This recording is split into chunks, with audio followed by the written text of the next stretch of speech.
In a world asking the question, what if the movies that got delayed came out on time and they were different? That's the case in my universe. I'm Steven Shinder, and you're listening to Delayed Replay, Season 5, airing every other Saturday, unless I change my mind.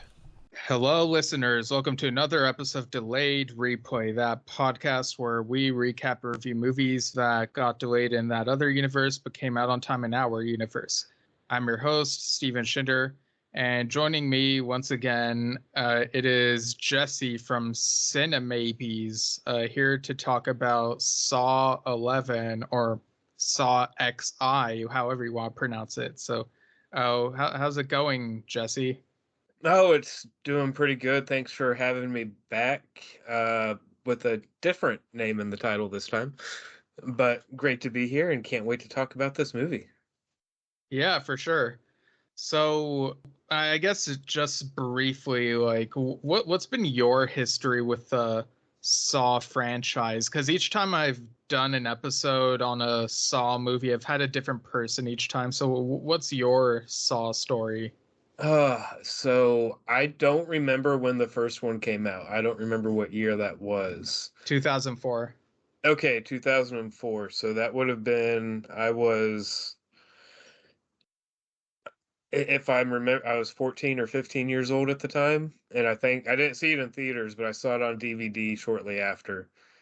That was the first one. And then I've seen all of them. I saw all of them fairly quickly once they got to home release. Never saw any of like the older ones in theaters, but I've loved them all.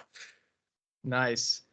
So we're on the 11th one, and yeah, they did like annual releases for the first seven, and then it took them several years to put out Jigsaw, and then Spiral a couple years after, and then in our universe, Saw X marks the spot, which got all over the place.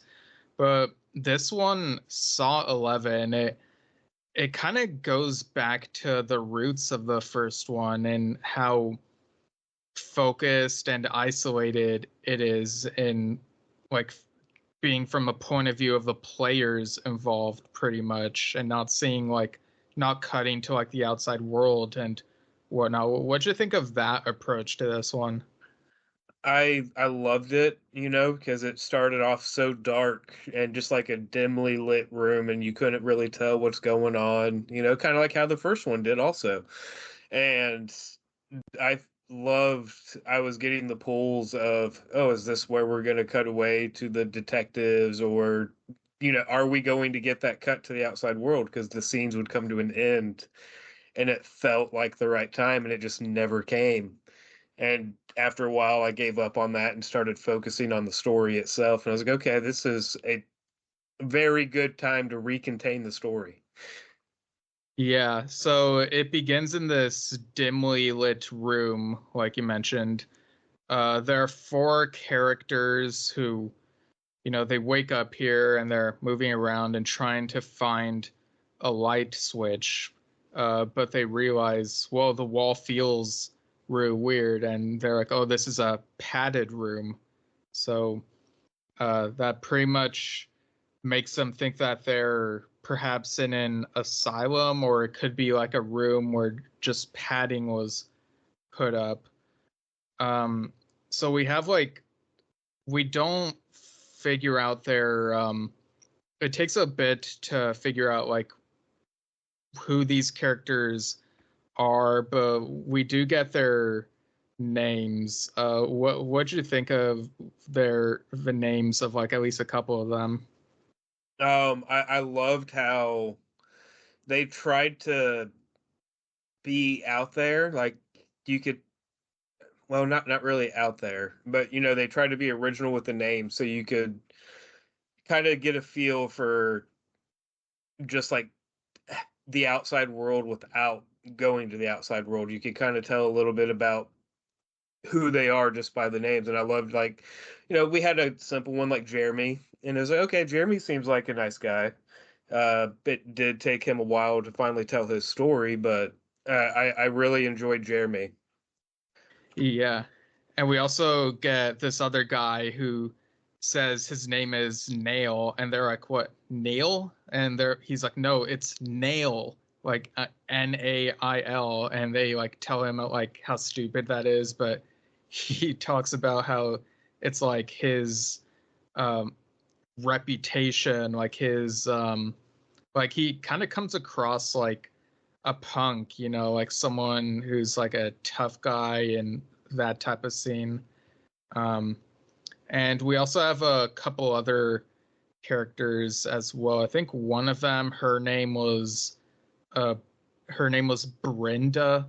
So it's kind of like Brenda, but with an I, which I'd never heard before.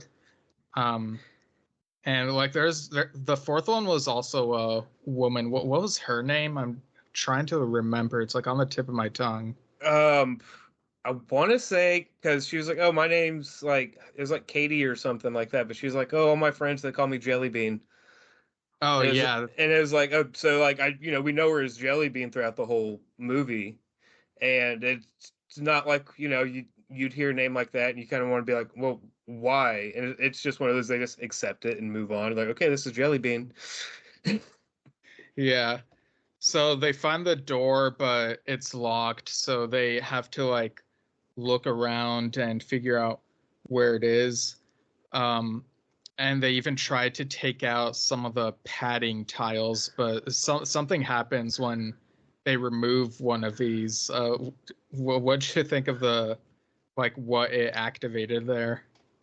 I loved how it was almost like a disguise, because there's just like, oh, there's a plank with like a nail sticking out of it, and you think that's like the oh look out for that, and it's like no, in reality there was like a spear rigged up, and like removing it like set the mechanism so it was like on a delay for the spear to be launched, and it was like okay, now this is serious. Don't know how no one got hurt there, and it goes right to where like the padding was.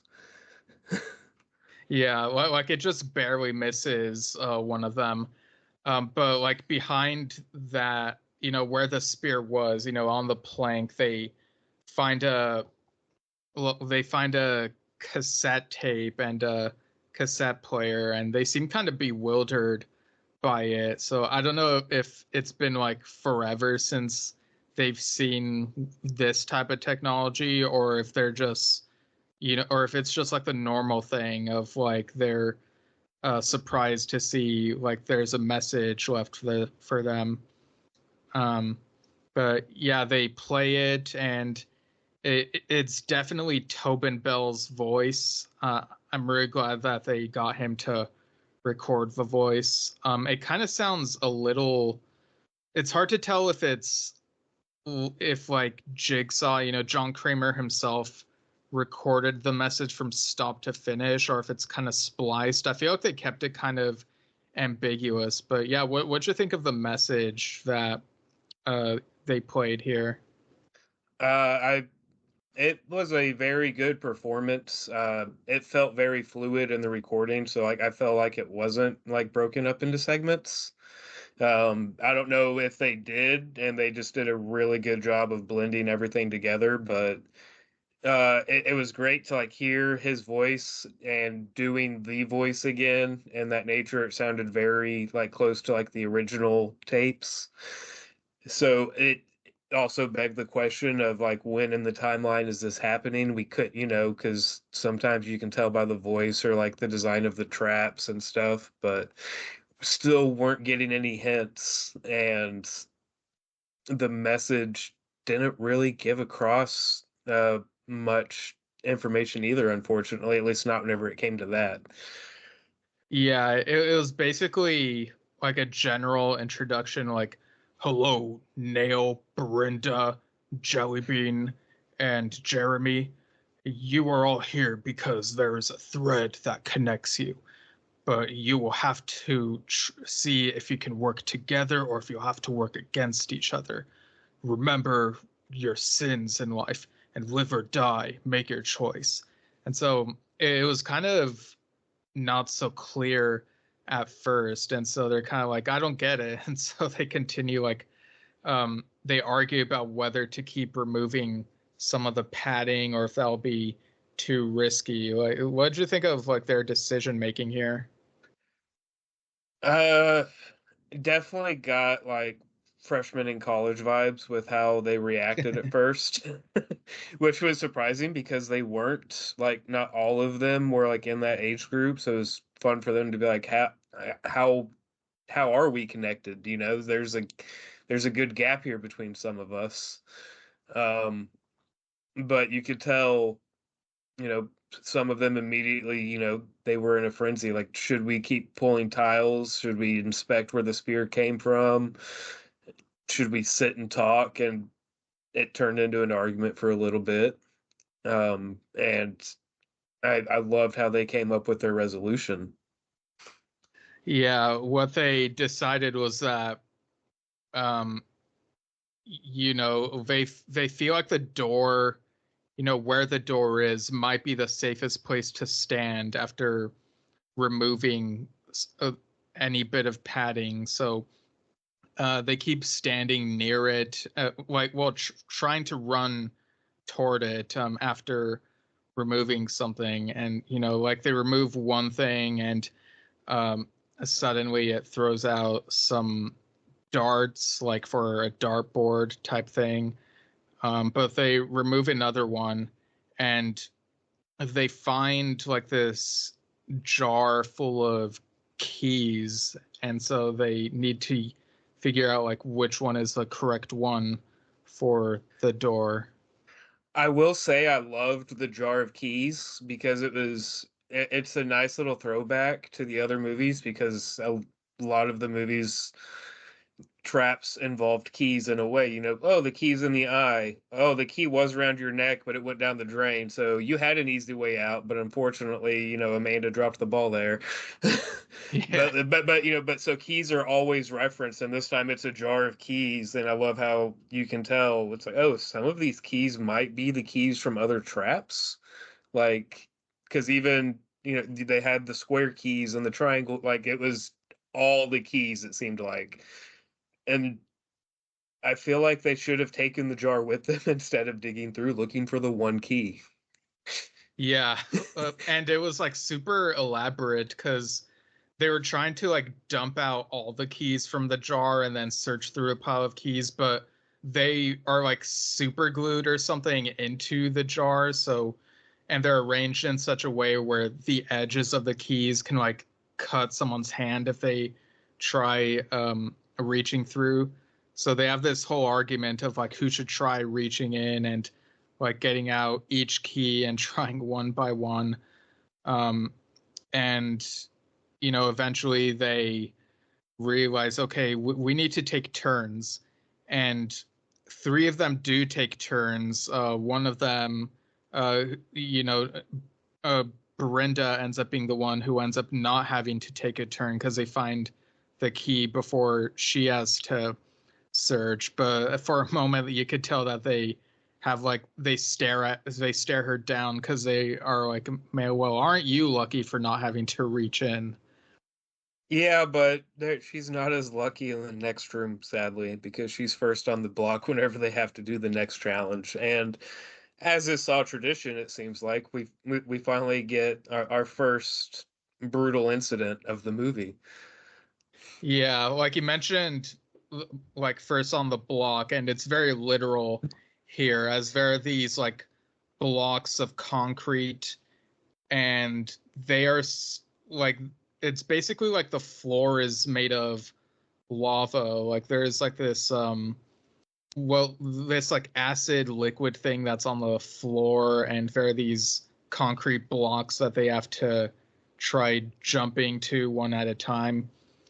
So they get like another message, this time via a TV screen that features the puppet that Jigsaw uses. So what'd you think of this whole spectacle, this room? It it was a nice vibe. Like it was still dimly lit, but a little bit more lit. And then the TV kind of brought back the nostalgic view because it wasn't like a flat screen. It was the standard Saw TV, I guess you could say. The old TV with the lines across it and stuff. And what's his Billy, I think is the puppet's name. Yeah. Yeah, it looked like one of the older versions, so it's nice to see that again. And then the message talking about like I don't remember the message itself, but I remember it explaining the room and basically being like, "There's a plumbing problem. You have to find a way to get rid of the acid." But the acid itself had like a nice psychedelic greenish glow to it, so it's like I don't know. Do you it like it helps light up the room, but I really enjoyed it. Yeah, and I like how the greenish glow is like another way of doing that shade of green that tends to be in Saw movies. Usually it's like the wall is green for whatever reason, but here it's like the floor is green because of that green glowing acid. Um, and here we find out that Jeremy is a plumber. And so he's the one who kind of has to like go across and try to get to this mechanism and fix it up. And he has to like reach for the correct tools. Like if he pulls out the wrong wrench or whatever the tool is, then it'll make a different block sink further like into the acid. Yeah, and then like they still don't understand what's going on, but then like they can faintly see like a box or something down in the acid. And you see, oh, well, whatever we need must be in that box. But then it's like, well, one of the switches, if he does it wrong, the box will raise up. And if not, that tends to be a heavy spot of flooding too, it looks like too from the first couple of times. But then, oh, I forgot her name, but she was first on the block and she falls in or Oh yeah, get and Brenda. yeah, she slips on the acid because, he messes up and it gets up on her feet basically, and you see how fast working it is. Yeah. And so like she like loses her foot and then falls in and she's gone. Yeah.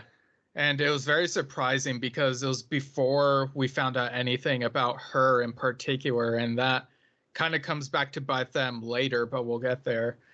Um, but yeah, if Jeremy is eventually able to figure out, the correct tools and able to make make it safer so that they don't have to worry about the acid, and they end up getting the box that looks really important. But we also get like a gruesome shot of like what Brenda looks like now, her remains as a result of the acid. And they really went all out making this prop right here. Like, I guess it's a prop, a replica of her or something. I hope it was a prop. It looked very real, and the camera did hinge on it for just 1 or 2 seconds too long for me personally.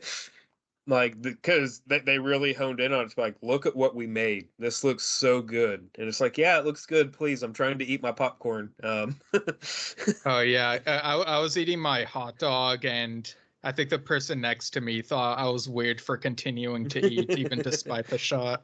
But yeah, they opened the box, and what'd you think of the contents of this box? I loved it. I mean, it looked like some of the acid got through, like a little bit of seepage, but then they pull out. It looks like these court documents where there's like files on all of them, but Jellybean's like, I've never been to court. What could this be? And they don't want to read them at first for whatever reason. But it's like, no, you need to. This is like possibly a clue for everyone or whatever. But all that for court documents, and then like, oh well, this is Brenda's, and we don't need to know. And they just throw it in the acid with her. It's like you could have read about Brenda. Yeah, But then they're like, no, we're respectful.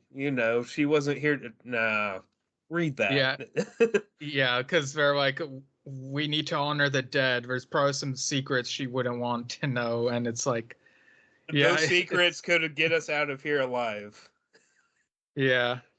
And surprisingly, Nail reveals that, as they're reading these documents, we learned that Nail used to, be kind of going in and out with these court cases. Like he'd get in trouble, and then he eventually tried becoming a lawyer and getting clients and stuff. And he's like, there were just some things are outside of my jurisdiction, and the system, it's super flawed and it's just money driven, and it's like I don't know, what did you think of Nail's character here? Did it make sense, or did it feel kind of like all over the place? Like, how did it come across?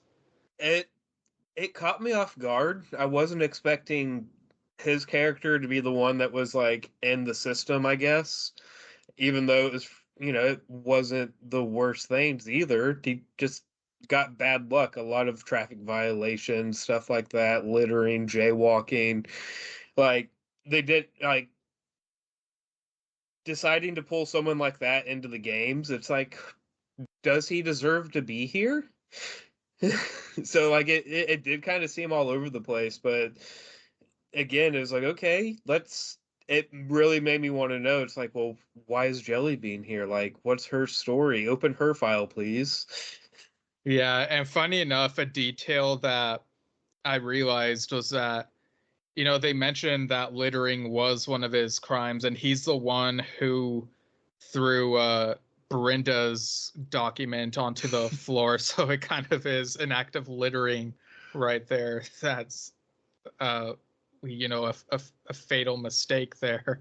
Also, if I remember properly, in the first room, he's the one that grabbed the jar and immediately tried to like turn it upside down and just dump it everywhere too, Yeah. before it was all glued together. So it's like, yeah, so this guy's issue is just uh, disrespecting his surroundings, I guess. He just littering and.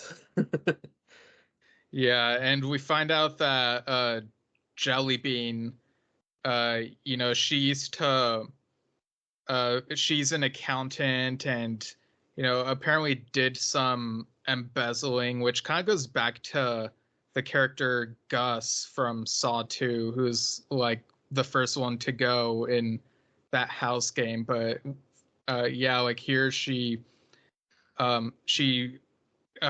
argues, and it's like, I was desperate, I wasn't gonna make the rent, and I just needed to somewhere to have food and shelter month to month. And I feel like some people kind of relate to that situation of worrying about making the rent payment and stuff like that. And of course Jeremy, we see his document, and we know he's a plumber, but apparently, like, he would do plumbing for rich families and steal from them as well. And he tries to defend himself here and be like, they have everything and I have nothing. I'm like, I deserve this after all the work that I go through, cleaning up people's crap and whatnot. And so this kind of feels like it's trying to talk about different classes in society, lower class, upper class, stuff like that. And I'm not sure how effective it is, but I guess it at least makes the characters somewhat memorable. Yeah, and they also, you kind of start to see their connections, at least on paper. They don't say any of it, but you can see like symbols on paperwork where like his plumbing company did some work for Jelly Beans, like corporation that she was embezzling from. So you start to see the seeds early, but you still wonder like how are they going to bring it all together? And then you see the class system, and it makes me want to go dive in after Brenda's paperwork and hopefully find, what's in the next room. What are we going to find, because it seems like we're getting each room, we get a little bit of story. Here's the trap, and you start to see the rhythm. Yeah, for sure. And so under all these documents in the box, they find uh, a number, a set of like three numbers. It's like 112. And so they go to the next door and input that code into like where the numbers are. So it opens the door and they go into the next room. What'd you think of this next room here? It seemed like a callback because it looked very reminiscent of the furnace room in the house in two. So it was bigger, obviously, but like it looked very reminiscent, like it had a furnace in the corner. It had me wondering, ooh, are someone gonna get burned, maybe? Like, are we gonna see a repeat trap?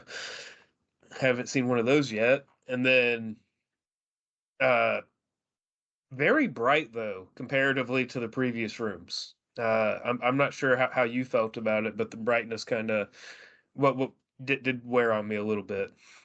Yeah, it is. I was wondering if it was to make it look visually different from the basement where the furnace in Saw 2 was. Like they put a really bright white light, so the lighting feels a bit more reminiscent of the original bathroom. Um, but yeah, like it was kind of grating on my eyes a little bit. I felt like I had to squint, maybe put on sunglasses or something like that.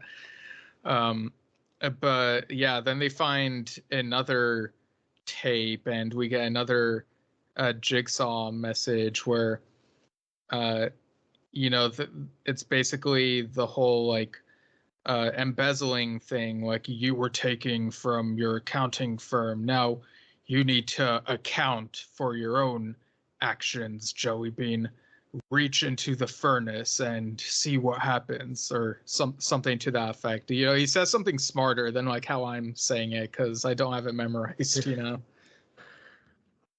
Yeah, and then so she's like, "Does it have to be me? I don't want to do it." And Jeremy's like, "No, you're doing it." And a little bit more vulgar, obviously, than what I'm saying, but Right, there's right. the argument, like they drag her over there. It's like, no, this one's on you, you do it, and you start to see like the hostility growing within the group, and then like inside the furnace, it's looks like a vial or something. Like you really can't tell what it is, and she's like, I don't want to do this.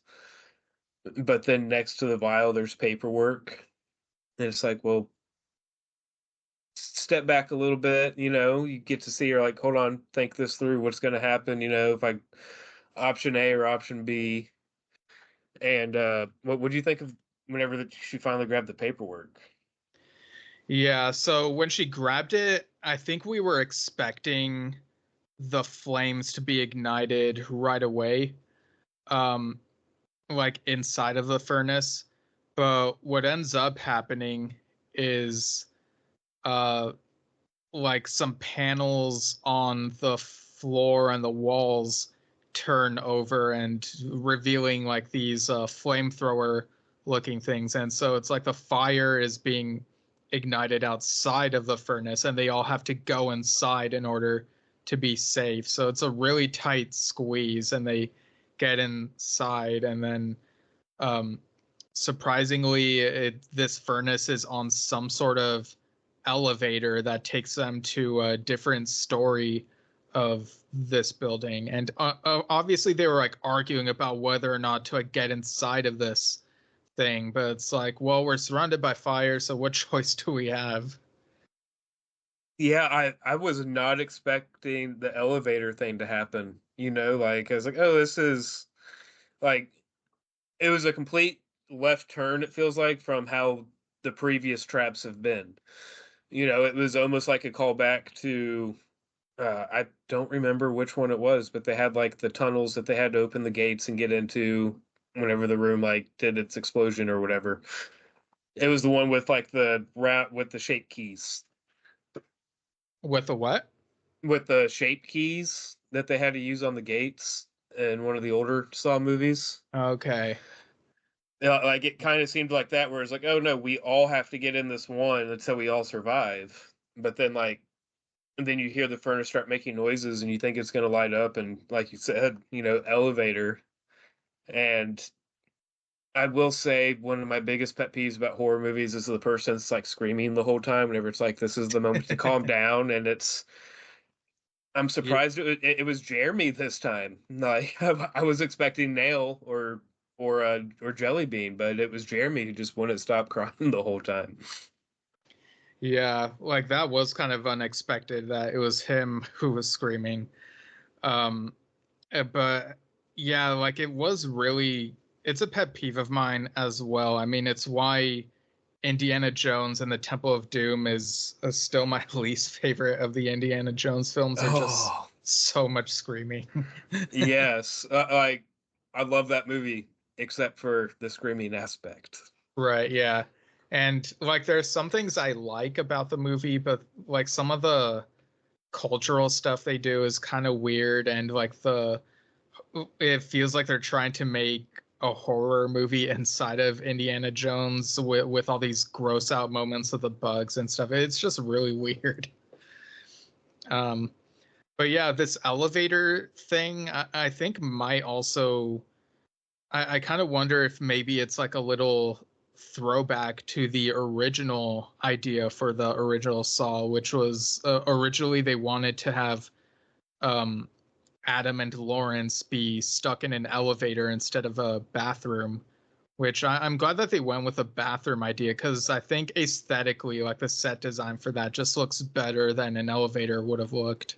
Wait, did I feel like I may have heard this before, but I don't remember. Is that true? Did they really want to do it in like an elevator?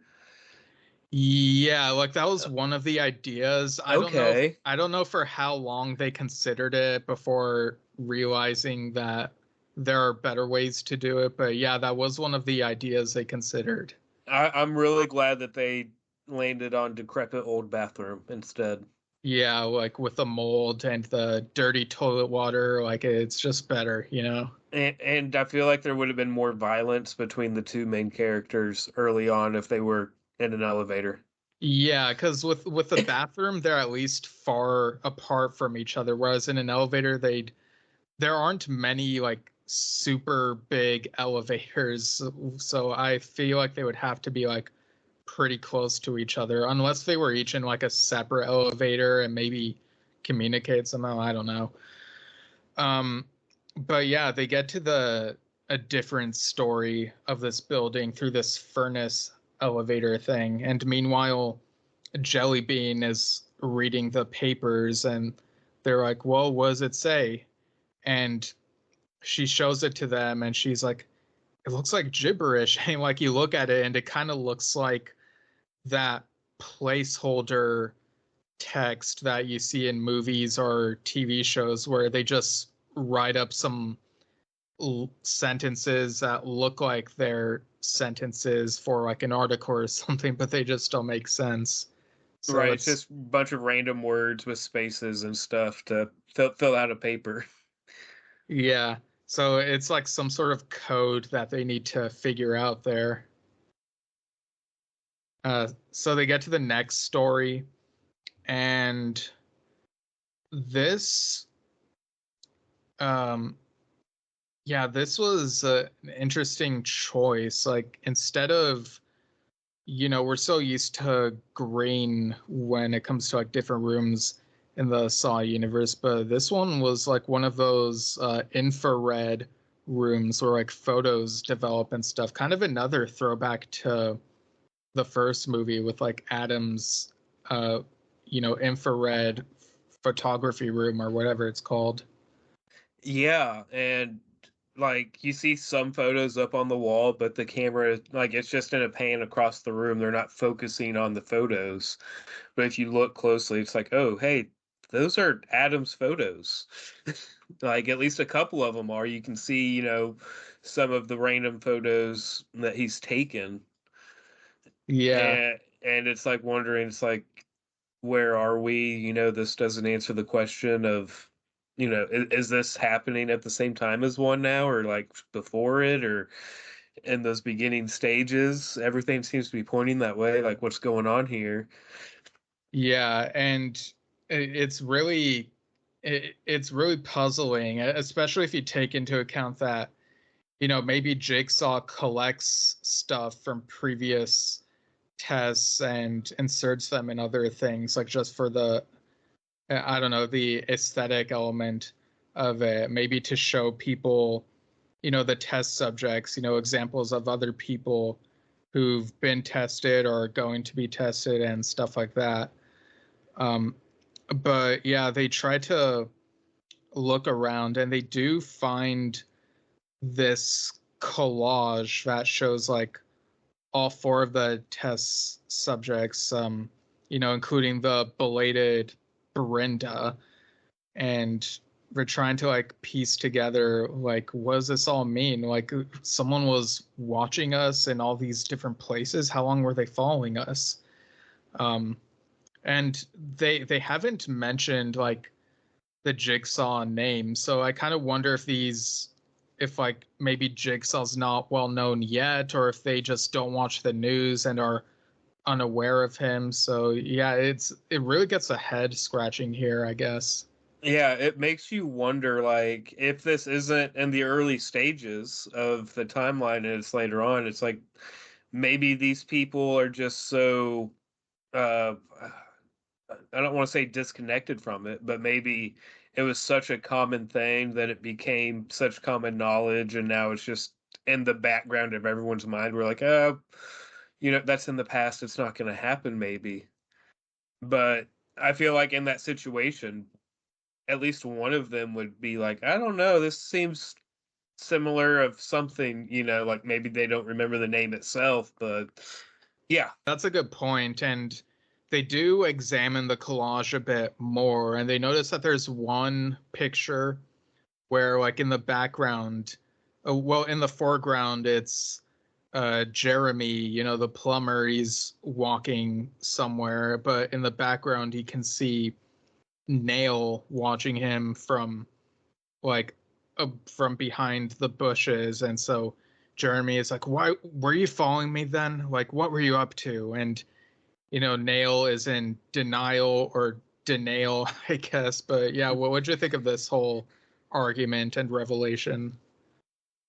I found it interesting because the picture itself doesn't seem any, it's, here's a picture of this, and these two guys just happen to be in it. And so it's like, were they the focus of that picture? And then like the argument starts, and it's like Nail just being like, "No, I was bird watching." Like that's what he starts to go with. He's like, "Oh, you're lying. Okay, fine. I was, watching that girl over there and trying to figure out." And it seems like such a random, like, what? Why are we having this conversation right now? Like, are we just trying to start an argument in the movie to fill time, or is this going to come up later? Like, and they don't talk about the girl at all, and it's like, what? Why were you behind a bush, man? Like, that's not cool. Yeah, and Jellybean is trying to be like the voice of reason. Um, so it's very it again feels like a bit of a throwback to the original Saw movie, the way that they're arguing and these revelations and stuff. Um, but yeah, I don't know. I kind of feel like the arguing went on for a little bit too long here and start to feel like padding, more so than the padded room earlier in the movie. But yeah, I don't know. It just kind of felt like they were trying to fill time here, in my opinion.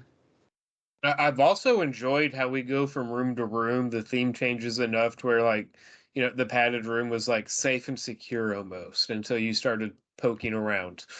And then the next room was, you know, you have to watch your step, be a little careful. And then this room, each room has just progressively like been like an exploration type of like, okay, comfort levels were going across them. Yeah, for sure. So they're at the end of the argument, they realize, what, we're not getting anywhere. We need to try getting to the next room. So they find another door and they try looking around in this infrared room, trying to find a way to open the door. What'd you think of the choice for like what they ended up using? I love how it did take some time, which is understandable for this room. Um, So I love how we got to see them kind of slowly go around, be safe, like they've learned a little bit. We're not just going to start pulling tiles, this and that. We're going to be careful.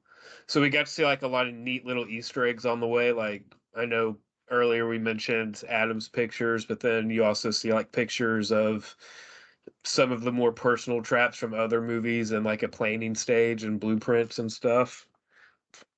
And Yeah, then like we uh, see like an early sketch of the what's it called? Um the circular saw blades that get used in Saw 5. So I guess some of these things like are sketches of I'm sure John Kramer like sketched a lot of these things, you know.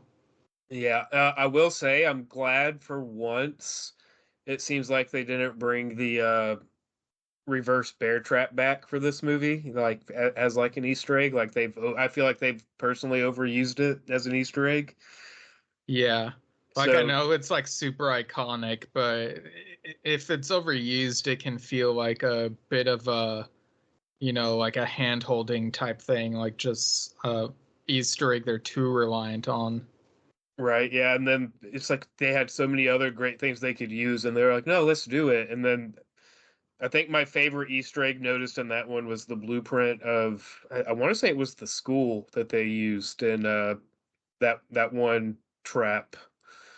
Yeah, like there was I couldn't tell if it was the school from Saw 3 or Saw 4 or if it's like the same school in both of those, but yeah, like there were some details in there where it's like, oh wow, yeah, some of this was like really planned out.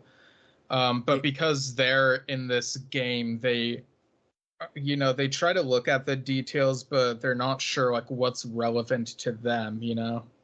Yeah, and then finally, I love how simple of a solve it was. It was, because people were scared to change the lights to a normal lighting system. Hey, let's go normal for a little bit. They're like, let's not hit any switches. And hitting the light switch to turn on the lights is what ultimately just unlocks the door. And it was in another case of no, just reach past your insecurities in this moment. You don't want to do something, do it. A very odd approach to solve a trap. Yeah, and I think Jeremy was the one who kept urging them the most to like not use the switch. So like after they do, they look at him and he's like, "Well, I'm a plumber, not an electrician. What do I know?" I Um, also love it. I don't know if you felt the callback to the first movie in that sense of, the trick to this one was turning on the lights versus the way to solve one of the tasks in the first one was to turn off the light. So it was like a reverse almost. oh yeah, like with the X and yeah. Yeah, I totally see that. So they get to the next room and here they see the puppet like in person actually, it's on the tricycle and it delivers a new message. Or what'd you think of this sequence here? I loved it just for you could see the disappointment on everyone's face because Billy the whole time is, hello you four, and just like keeps mentioning, the four of them, this, that, and it's like all they had to do was grab Brenda before she fell in, you know, and she'd Yeah. be here for this. And but like the whole message from Billy, keeps bringing up four, and you just like see their faces the whole time, which had me worried that this test was going to be unsolvable because they were short a person. Yeah. What did you think about that and what they ended up having to do there? Yeah. So here they ended up having to, they have to work together to lift this heavy piece of metal, and doing so will like open up the door into like the next hallway or something. And so they have to use their combined strength. And because there's only three of them, it's a bit harder.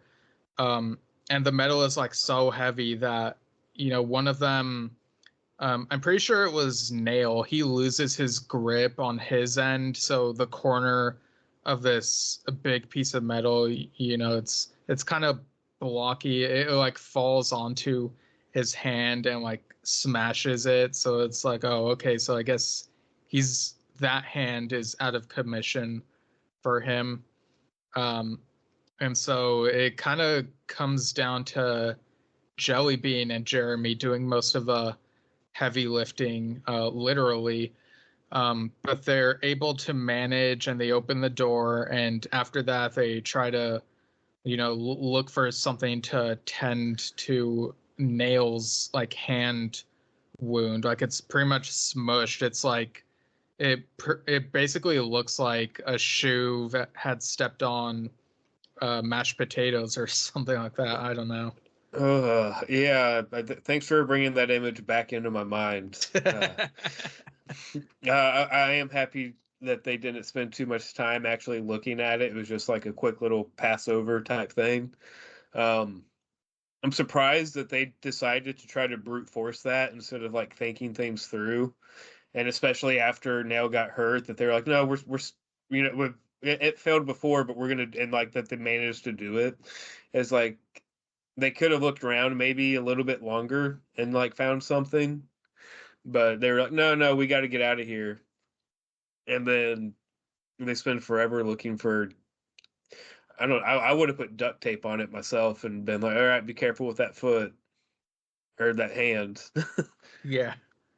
And but yeah, it was like an interesting. It felt like 20 minutes, but it's probably really more like 5 minutes of the movie. It was a very interesting scene. Yeah. And Nail is like super bitter because he's like, I just lost my hand. And they're like telling him, we are all in danger here. You're not the only one going through this stuff. But obviously, more cursing and whatnot. But um, yeah, they end up going into the hallway and they're trying to be like really cautious. And there are multiple doors, so they're not sure which one is the correct one to go into. And they all have like the red spiral symbol on them, but it's basically for decoration more than anything. Well, what'd you think of their approach, like trying to select a door to go through? I liked how, they walked up to the windows and the door, or at least the two doors that had windows on them. And like they try to look in to see what's going on behind them first, but the rooms are dark. And so they were like, well, I guess I think it was Jeremy. I think it was like, yeah, we'll just, I guess, start from the left and work our way down. And Jellybean's like, oh, I don't, should we split up? And I was like, are you guys kidding? We should split. No, we're not splitting up. It's like finally, it took him getting a life altering damage to finally have someone be the voice of reason in one of these movies. I think this might be one of the first instances of someone having a voice of reason. It's like, okay, no, no, no. So finally, he stands up. All right, yeah, let's go in the left door. And as soon as they open the door, the light turns on. What do you think about this little like personalized trap for Jellybean here?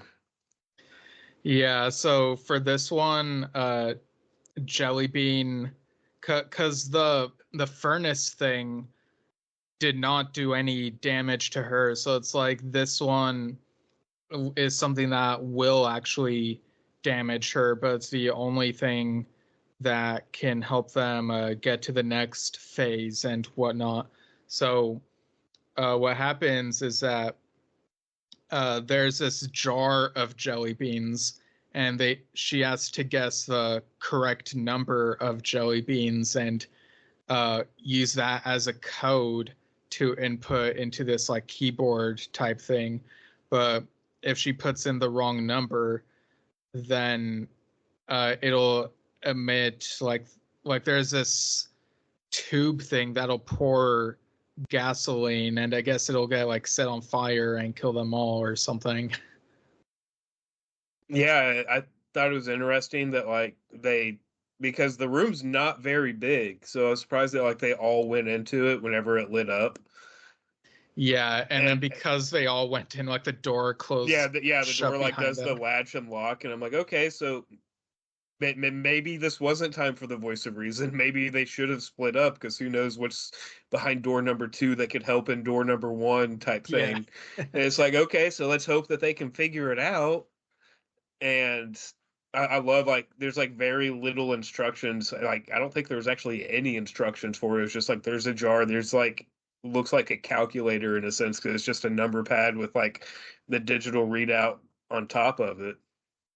So it's like Yeah. put two and two together, and it was like okay, and what I think it took her like three or four before she finally got it, and it was like okay, you can kind of tell the farther away from the number, the quicker the gasoline was pouring in, or whatever fuel or liquid it was. Yeah, it was Eh, very clever. They were able to figure that out. Like the speed depends on how close or far it is from the real number. yeah, because like the first one, it looked like the valves like got full opened or something. It was like okay, yeah, that's not it, that's not it. And then another one was like, look, it slowed it down, and the next one sped up again. I was like, oh, okay, like they figured it out. And then like they open the door opens finally. It's like there was no prize of that room. Was there a reason to go in? We don't know, but we survived. Let's see what's behind door number two, I guess. Yeah. Like there's like there was no true reason, but it's like this Jigsaw, like, well, if I'm gonna have rooms, should I just have nonsense traps to mess with them, I guess? Like, it's a very different approach for the character, it seemed like, and I liked it. Yeah. And when they get to the next room, um, they try to do the thing of like one of them holds the door, tries to keep it open. They're trying to be smarter about it this time around. But once they step into the room, it activates uh this gas thing that it's like not like liquid gas, but like in the air, and it like it starts coming into not just this room but also in the hallway. And the the twist here is that the room that had the jelly bean jar, which is locked now, the jelly beans, as we learned from a note in this new room, is that the jelly beans include an antidote within each, like they're custom made jelly beans basically. I guess that the ingredient is like a cure that'll keep them going through this, make them immune to this gas thing that's being emitted in the air. Yeah, and I love like how they rush back to the first door because like it only opened up long enough for them to get out again. But Yeah. this, but the second door stayed open, and so like they run back and like they're trying their hardest to get in, like what's going on, and then the voice of reason, Nail, comes out again. He's like, wait, what about that vial in the furnace? And he runs back and grabs it. He's like, I don't know, should we try it? They're like, and then like they look at the vial and it's actually four jelly beans. Yeah. And it's like, oh my God, how did someone remember that? And so like the okay, we got this. But then it's like, what flavor? Like then they start arguing over who gets what jelly bean because Yeah. one of them's like Jeremy's like I can't do the licorice ones, I can't do those, and Nell's like I'm not doing grape, and jelly beans like I don't care, just give me whichever one you don't want. Yeah. It was such a silly argument, but I added a nice little bit of levity there. And I'd honestly forgotten about the vial for a while at this point. And so I thought it was Yeah, cool me that they brought it too. back like that. Yeah, like, and I love like how because I've in the theater, like I know like they walk away from the furnace, and I'm like, well, what? I remember being like, what about the vial? Because I remember, but they don't bring it up again, and so it makes it leave your minds. And so like the way that they were able to be like, no, it's still available, and for whatever reason it wasn't pocketed, so it's like okay, they managed to bring something back, cool, and it was in an odd way that paid off. Yeah. And so they continued down the hallway and they get to the what's basically the final room of this entire test. And this is where we realize that, they really should have looked at the documents involving Brenda, because there is important stuff involving her there. So, what'd you think of some of the stuff in this particular test? I love how it got played out on screen because there was a tape recorder, there was a TV, and it was hello Brenda. In case you haven't told anyone else yet, I'll tell them for you. And it was like, the perfect exposition for, well, this character got killed off, but we still need her story told. Here it is. And it was all that. And then at the same time, the TV turns on and like highlighting different things. It's like, okay, so I don't feel bad for Brenda anymore. She got what she deserved. It just would have been nice that everyone else knew about it beforehand. Yeah, like it's basically, Brenda, um, what she did is, what we find out is that each of these test subjects, these three test subjects who are still here, like in this room, like they've each lost a family member. For Nail, it was his older brother. For Jeremy, it was, his mother. And for Jellybean, it was her uncle. And what they realized is that each of those people was like killed by some masked assailant. And so what turns out to be the case is that Brenda was this serial killer who just like killed these people for no reason. And which, I mean, John Kramer, he's technically a killer, but like I don't care what anyone says, he puts people in these traps and is a killer. But his whole perspective of like, well, people who just kill like head on, like for no reason, like they are actual killers. And so it makes sense that he would find Brenda's actions distasteful. And so, um, yeah, I'm oh, go ahead. I hate to have an argument about this, but I disagree. John Kramer is not a killer. Oh my gosh. I whenever he does it, he puts them in situations to where they have a way out. All of his traps that he handled himself always have a way out that doesn't involve death. Okay, but if he's not technically a killer, he at the very least gets them in these dangerous, deadly tests, and at the very least abducts people or instructs people to abduct them, and that in itself is a crime at least. Oh, I'm not saying he's not a criminal. I'm just saying he's not a killer. Well, okay, that's a whole argument there, but yeah. I'm one of those types because I know that that's an argument that's had in the fandom. Like if you search on the web for it, that argument is had everywhere. It seems like. No, yeah, and there are some fans who seem like they actually worship John Kramer's philosophy, and it's like really weird. Oh no, I'm not one of those types. No, yeah, I know.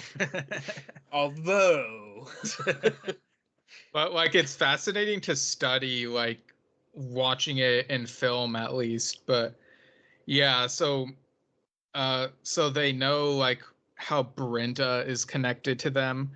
And what's unfortunate is that in order for them to get out of this building, they would have needed some info from Brenda's background and documents. And like the documents say how many people she's known to have killed, and that number would have been the code to like unlock this whole thing. And uh, or otherwise they would get what's the thing here that would like get to them if they don't like get the code in time?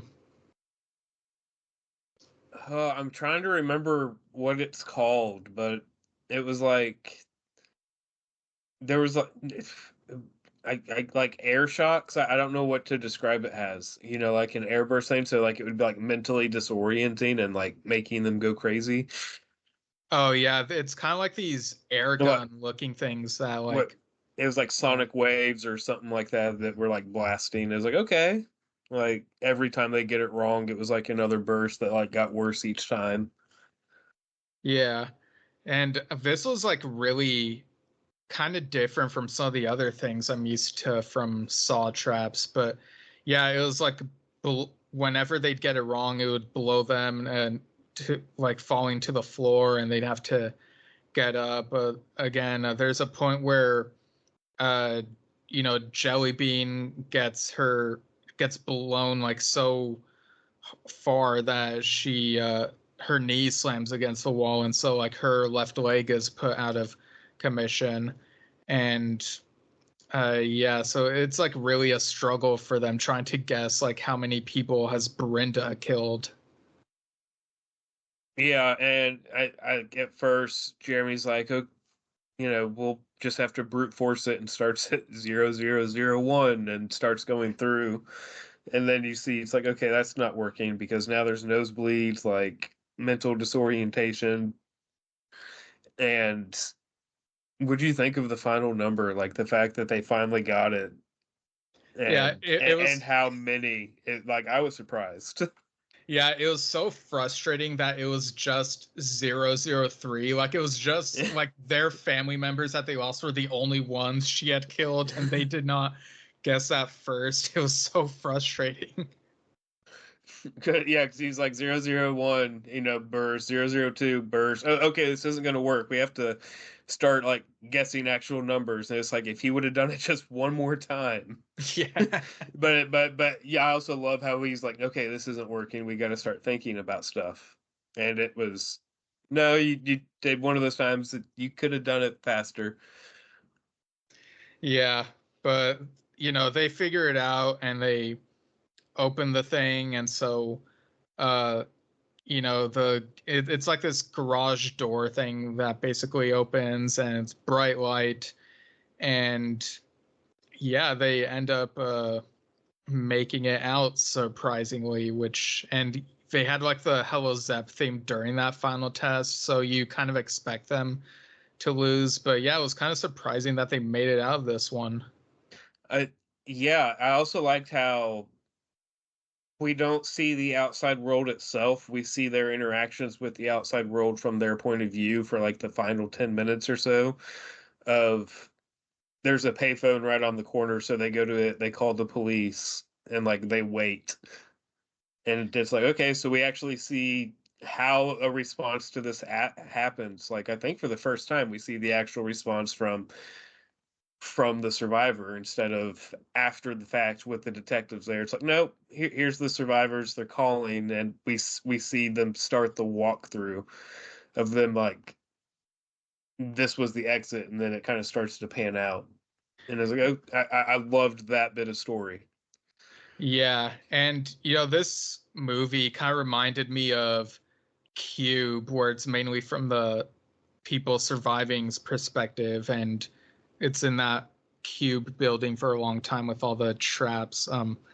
And payphone, that's something that I haven't seen in a while, but this next bit reminded me of that movie Phone Booth, which is kind of similar to Saw as well, because like we get after the police come, we still see the phone ring and again, and we get the Saw theme, the ending theme once again, and um, I think it's Jellybean who picks it up and listens, and you hear, "Congratulations, you are still alive. Most people are so ungrateful to be alive, but not you, not anymore." And then it like cuts to credits.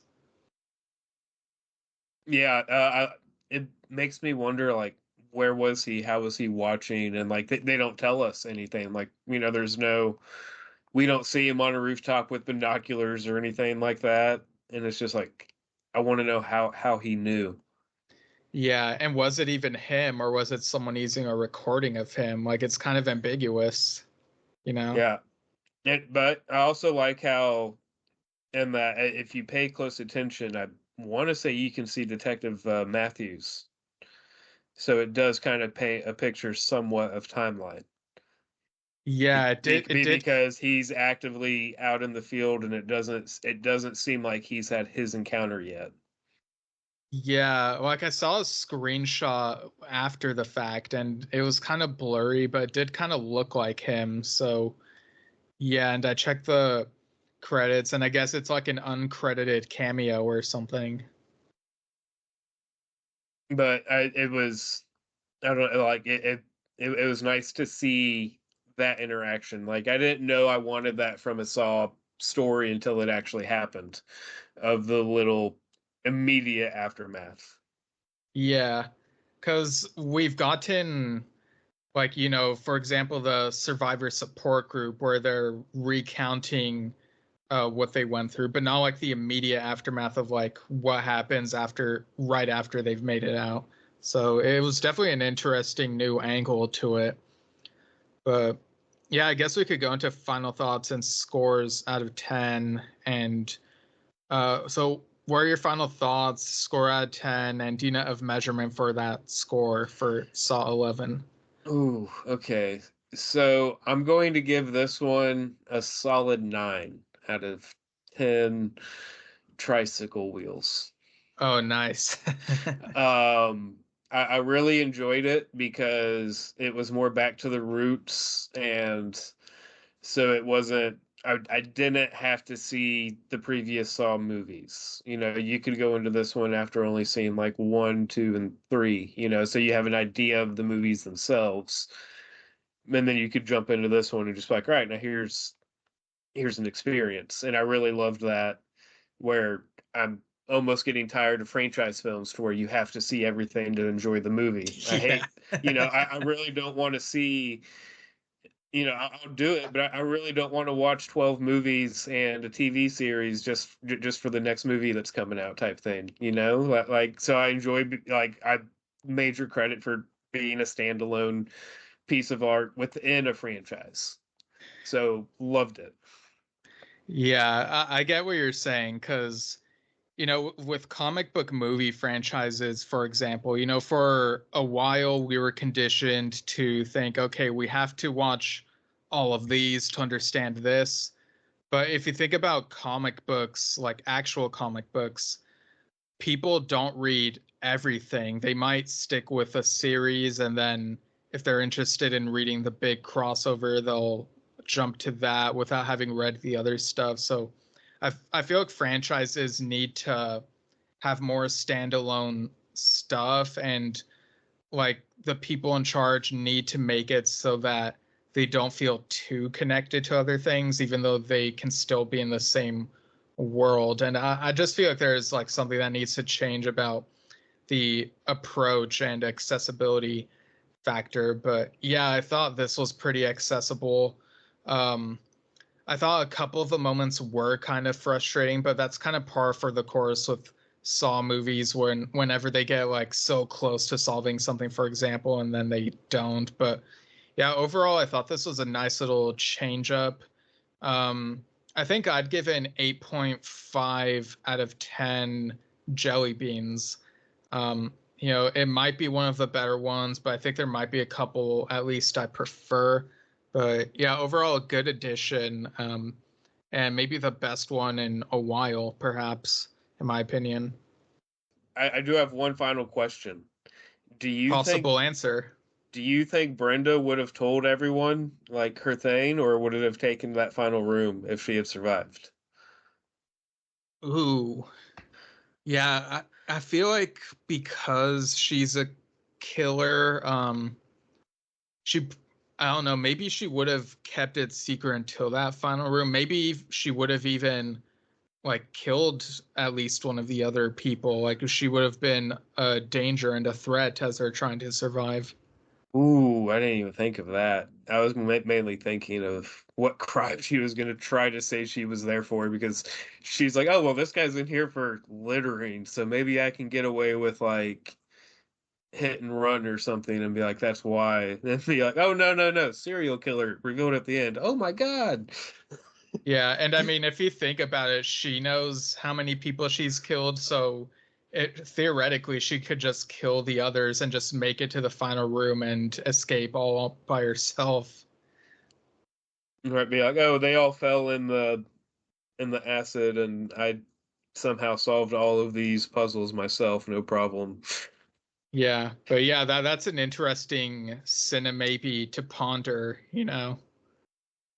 I'll add it to the list. Yeah, I have a friend who she'll tell people I'll add it to the list and it's just a non-existent list on her end. No, my list exists. I just never get around to them, and then I have to delete them and start fresh because there's too much stuff Right. on it. Right. But on that note, thanks for joining me on this one, Jesse. Where can people find anything you're involved with? I guess the only way currently is to search for Cinemaybes on your Spotify or Apple podcasts, whatever they're calling themselves these days, and wherever else you listen to your podcasts, and look for it there. And then everything else travels through word of mouth. Yeah, just like the good old days. I want to see how strong it can get just with that method before I force myself to get back into social media for advertising purposes. Right. Yeah. I mean, advertising on social media, it's like it's very tedious. It's like you have to get the link and the image, copy, paste. So it's a whole thing. But yeah, go ahead and check out Cinemapes, folks. I was on the A Goofy Movie episode, the premiere episode, and it was a lot of fun. Yeah, and we also have an episode we recorded a year ago that at the time of recording this, I've got one episode I need to finish editing and push out here in the next couple of days, and then the episode we recorded a year ago, actually talking about Saw, if I remember properly. Yeah, Yeah, the yeah, original yeah. Saw. I'm looking at the file right now. Yeah, like we recorded that for question, possible answer, and now it's being released as Cinemabies too. Yeah. Yeah. Oh So, my God. And that's 2.5 hours, folks. So check that one out if you oh, enjoyed what was this. was it really that long? Wow, Yeah, I yeah. forgot about I'm that. looking at it right now. Length is 2 hours and 38 minutes. Wow. That might be the unedited file though. I'm not entirely sure because that's just the one that's sitting on my desktop. Yeah, the uncut edition or something. Yeah. All right. So, folks, check out Cinemabies, and that'll do it for now. And until next time, without further delay, have a good day. All right, and now for the plugs.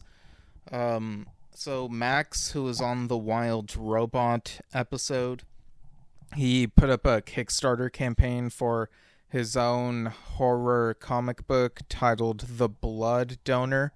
If you go to Kickstarter.com and just search The Blood Donor horror comic book, looks like he reached his goal and his stretch goal, but I think you can still back this project, and you can pledge different amounts to get certain rewards. So the rewards available are early access digital edition, a PDF of the comic book, and there's the standard edition, which is a physical copy of the comic, and the ultimate edition, which includes 2 A5 art prints based off the story. So yeah, you can go to the Kickstarter page and see all the details about the comic book. The blurb right here says, when Rowan goes to donate blood, she unwittingly stumbles into a death trap and has to fight off an assortment of blood-sucking parasites who have overrun the center. So that should be very interesting. And as for me, you can email Delayed Replay via delayedreplaypodcast@gmail.com. Let us know your thoughts on jelly beans. What's your favorite jelly bean flavor?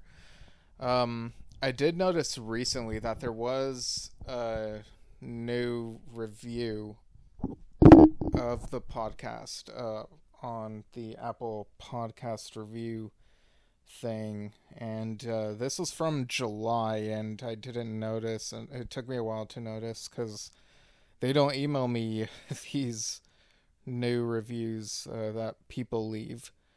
Apple doesn't email me that stuff. So I'm gonna go ahead and read this.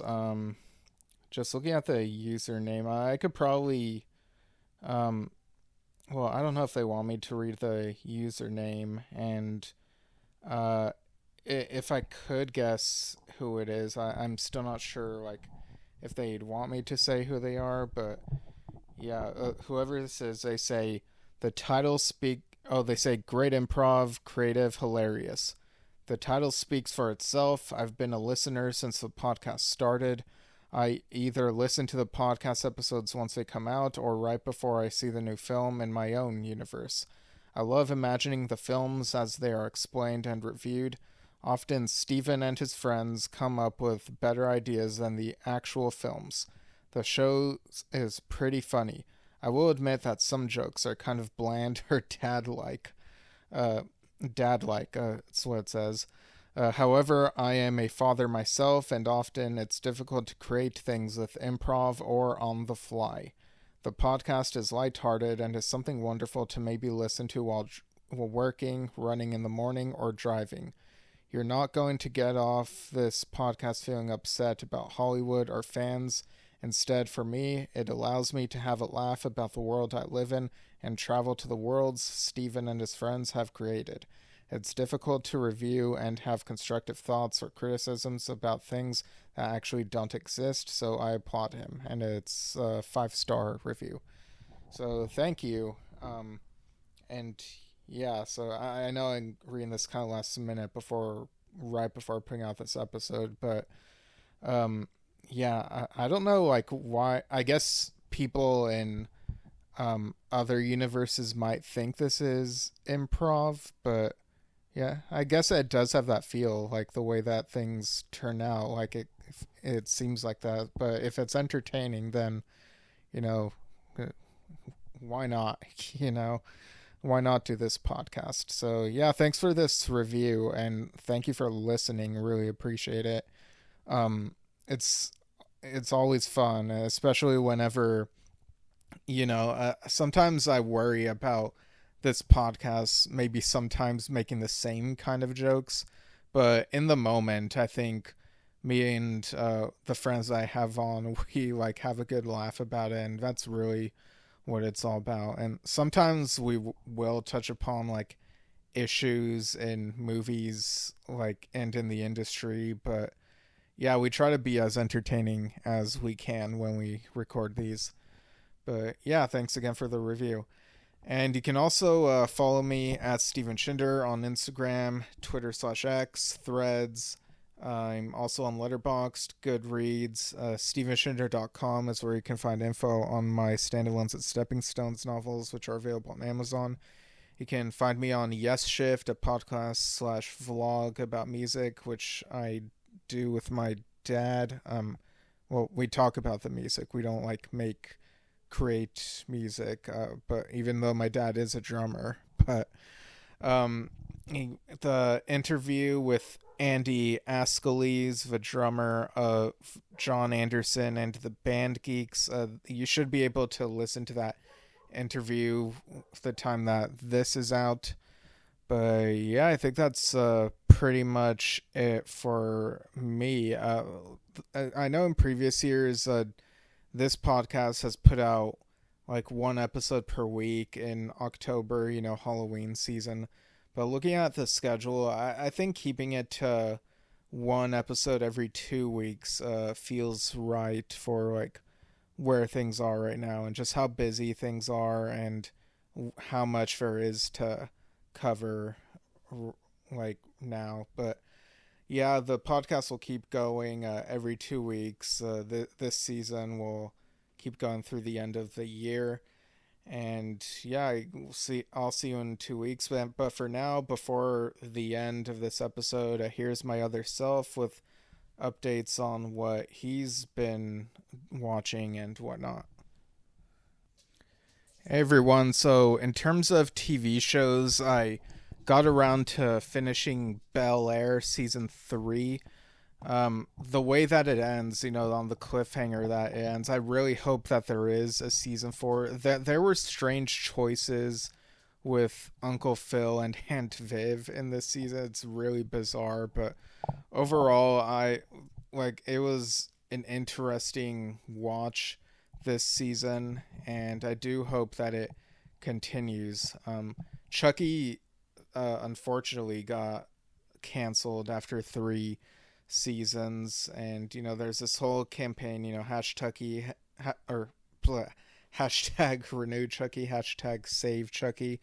And for October, I've actually been doing something called Chucktober, where I watch and then review one piece of Chucky media per day. So that's the 7 canonical Chucky films and the 24 episodes of the TV series, and adds up to 31. So it just really all works out. When this episode comes out, the first 5 will be up, so that's up to Seed of Chucky.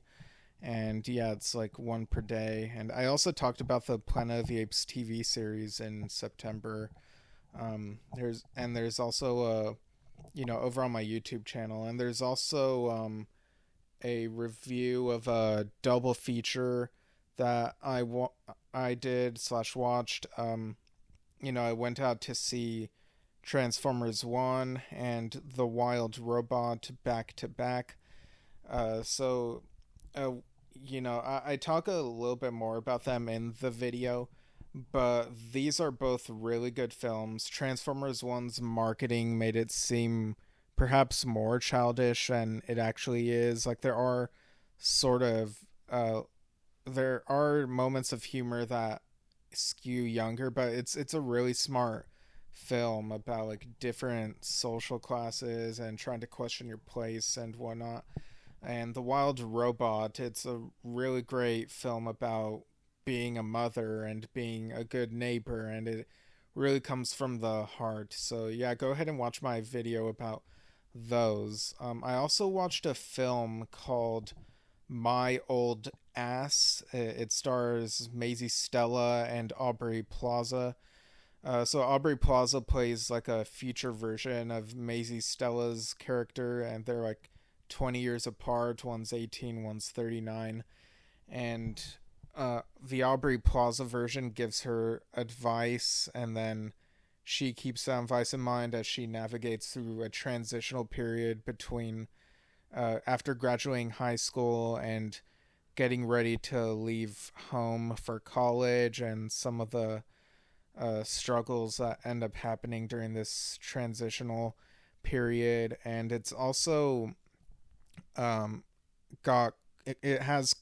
acknowledges queer themes, and it's a really great film. It might be one of my absolute favorites of this year, maybe even in my top 2. It's just so good, and it's directed by Megan Parker, who directed a movie a couple years ago called, or maybe more than a couple, called The Fallout, which starred Jenna Ortega, and it's also excellent. It deals with the aftermath of surviving. I know it's a sensitive subject, but